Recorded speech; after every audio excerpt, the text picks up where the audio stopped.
Welcome back on the Modise Network. My guest is the leader of the DA, Mmusi Maimane, and we have him here to tell us a bit more about the organization and the performance of the party in Parliament and elsewhere in the political economic space here in South Africa. We spoke a little bit earlier on about Patricia de Lille and the principles that you say you stand for. In a recent interview, though, still staying with your party, you said you wish Helen Zille had not remained as one of the leaders of the organization. She's the premier of the Western Cape, and she's the former leader of the party, still an influential voice. One would say you still need people like her around you anyway. Why would you regret her presence in the leadership structures of your organization? But Tim, my quest has always been to build a diverse organization. I have Premier Helen Zille runs the best government in the country. And that's objectively speaking from the Auditor General. Unemployment in the Western Cape is the lowest than anywhere else in the country. It is correct that you should remain the Premier of the Western Cape. My argument was simply to say, when it comes to the party structure, when you step away as leader of a structure, you step away from it and let new vision, new ideas, new way, not values, they're just vision. Let's take the organization in this direction, and a new leadership comes on board. And so I think I was reflecting on the fact that it would be correct that as a former leader, as I would, you say to yourself, let me do this. But ultimately, we have a professional relationship. We run the best governments. And certainly we have conversations about how best we can advance the freedoms of our people. So, and I think you don't need to serve in the same structure to have that conversation. You need to be able to effect proper accountability in this regard. And so I think I'm comfortable enough to know that, in fact, the Western Cape is still well run, and we're focused on advancing the freedoms of our people. Now, do you have tensions within the organization regarding how you are framing the vision that you are talking about for the DA? Because there are reports that there is a group of people, and there were even suggestions that they are forming a clique to break away from your organization because you are talking about the privileges of white people in the past, and that the underprivileges that black people are living under currently have got to be addressed, and therefore the party must reposition itself. And there are people who say, no, you're taking the party down the wrong direction. You're a leader of an organization. I've certainly been very clear about the vision I hold for South Africa. And it's a vision that born out of our values, which are agreed by everybody: freedom, fairness, opportunity, and diversity. Articulating the question about fairness, we have to understand that inequality in South Africa is still on the basis of race. And I think this is not just a unique discussion in the DA, it's just certainly globally, because how do you take inequality? Others use the simple measure of income. Others use the question of saying, yes, income as it pertains to race, here's what the legacy is in South Africa. Now, I think Helen Zille spoke about the subject. I'm taking the conversation forward, saying it's not to take away privilege from somebody else, to address poverty in another. It's about saying, here are a group of South Africans from a diversity of races.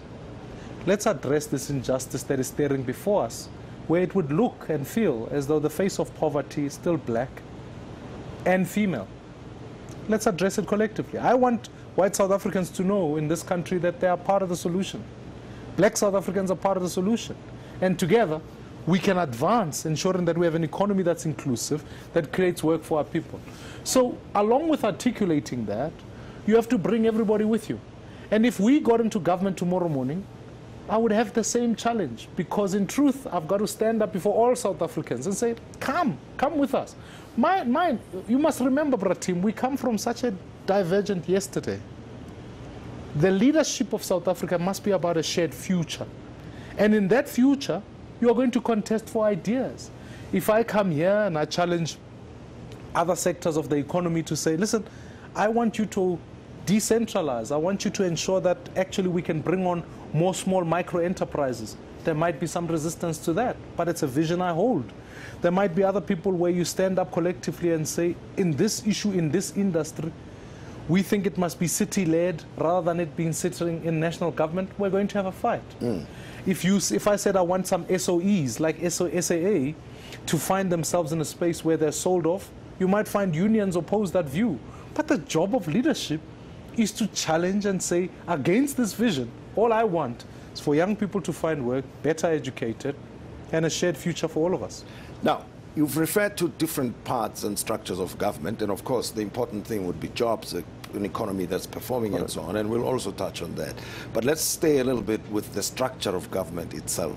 That, do we really need provinces, you think? I'm thinking of the Northwest, for instance, and I want to hear your views on what transpired there up to the removal of the Premier and the entire government being placed under administration. And I think people are looking and saying, if you can place it under administration and it works, then you don't need a government anymore.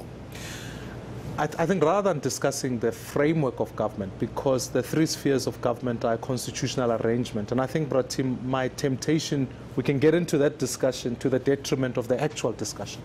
The actual discussion is about the capability of government. It doesn't matter how you frame it, it is its capability. And there are certain things that help government become capable or incapable. A capable state will require that we attract to government the best people who can work there. And some of the challenges have been that perhaps maybe at the compromise of cadre deployment, we've ended up not engaging our universities to say, I want young people, I want talented, I want the best to come and work for the state, so that we can actually be able to effect the agenda of government. So capability is the issue. So when you then look at KZN as an example, and I know we'll talk about the Northwest, in KZN we had an oncology crisis where hundreds of patients died. The issue there is not factionalism, it's not the province. It's about the fact that in the health sector, you did not employ the most capable people or the best CEOs to run the hospital. So eventually you weren't ordering medicine. There were a number of other consequences that ended up in the oncology crisis that we've got. Life as it demanded. So if you come back to the Northwest, which I've been, and it's part of home for me, you get there and you discover, hang on, in the hospitals we weren't hiring the best people. In the economy, we weren't in the public sector, we weren't delivering the best service because we weren't hiring the best. So my argument is, let's build capability in provinces. Let's ensure that we hire the best, we become attractive, because it doesn't matter who the political leadership is, that's the best. I think placing the province under Section 100 is not a reflection on, the decision was not born out of its ability to deliver. It was born out of factional battles within the ruling party. They had to pick a faction and they couldn't agree. They still today can't agree on a premier, they can't agree on much.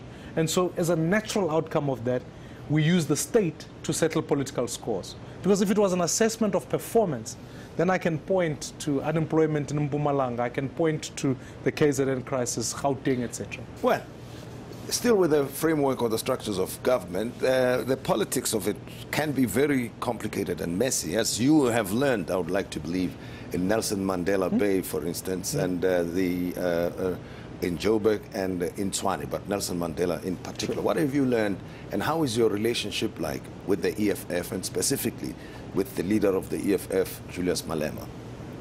I have no challenge in the relationship with Mr. Malema. Our issue is simply this. We agree on a set of objectives. We are never in a coalition with the EFF. They said they'd vote with us on issue-by-issue basis. They make their decisions independent. My crucial focus is on the relationships I have with coalition leaders who are in the coalition itself.